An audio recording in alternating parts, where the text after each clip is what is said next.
નમસ્કાર, હું છું પ્રિયા અને તમે જોઈ રહ્યા છો જનતા કી જાણકારી ન્યૂઝ।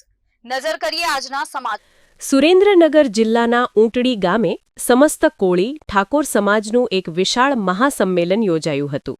આ સંમેલનનો મુખ્ય હેતુ આગામી સ્થાનિક સ્વરાજની ચૂંટણીમાં સમાજની રણનીતિ નક્કી કરવાનો હતો। ચૂંટણીમાં એકતા માટે મહત્વનો નિર્ણય લેવામાં આવ્યો છે। આ સંમેલનમાં 52 ગામના પટેલ તેજાભાઈ મેટાળિયા ખાસ ઉપસ્થિત રહ્યા હતા અને મેદનીને સંબોધતા એક ખૂબ જ મહત્વનો અને પાયાનો નિર્ણય જાહેર કર્યો હતો। તેમણે જણાવ્યું હતું કે આગામી સ્થાનિક સ્વરાજની ચૂંટણીમાં જે બેઠક ઉપર કોળી સમાજનો ઉમેદવાર મેદાનમાં હશે ત્યાં સમાજની એકતા જાળવવા માટે બીજો કોઈ કોળી ઉમેદવાર સામે ફોર્મ ભરશે નહીં અથવા ઉમેદવારી નોંધાવશે નહીં।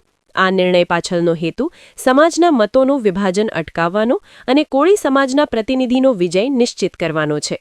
જ્યારે રાજકીય પક્ષોને સ્પષ્ટ સંદેશ આ સંમેલનમાં સર્વાનુમતે નક્કી કરવામાં આવ્યું હતું કે સૌરાષ્ટ્રની આગામી ચૂંટણીઓમાં જે રાજકીય પક્ષ કોળી સમાજને પ્રાધાન્ય આપશે અને યોગ્ય પ્રતિનિધિત્વ આપશે તેને જ સમાજ તરફથી સમર્થન આપી વિજય બનાવવામાં આવશે। સંતો મહંતોની પ્રેરક ઉપસ્થિતિ। આ કાર્યક્રમમાં પૂજ્ય ઋષિ ભારતીબાપુ સહિતના અનેક સંતો મહંતો સહિત સમાજના અગ્રણી આગેવાનો ખાસ ઉપસ્થિત રહ્યા હતા।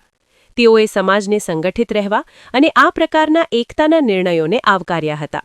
આ સંમેલનમાં લીંબડી અને સૌરાષ્ટ્રભરમાંથી બહોળી સંખ્યામાં સમાજના અગ્રણીઓ અને કાર્યકરો ઉપસ્થિત રહ્યા હતા તેમજ વિશાળ જનમેદની ઊંટડી ગામે ઉમટી પડી અને આગામી ચૂંટણીમાં શક્તિ પ્રદર્શન કરવાના સંકલ્પ લીધા હતા।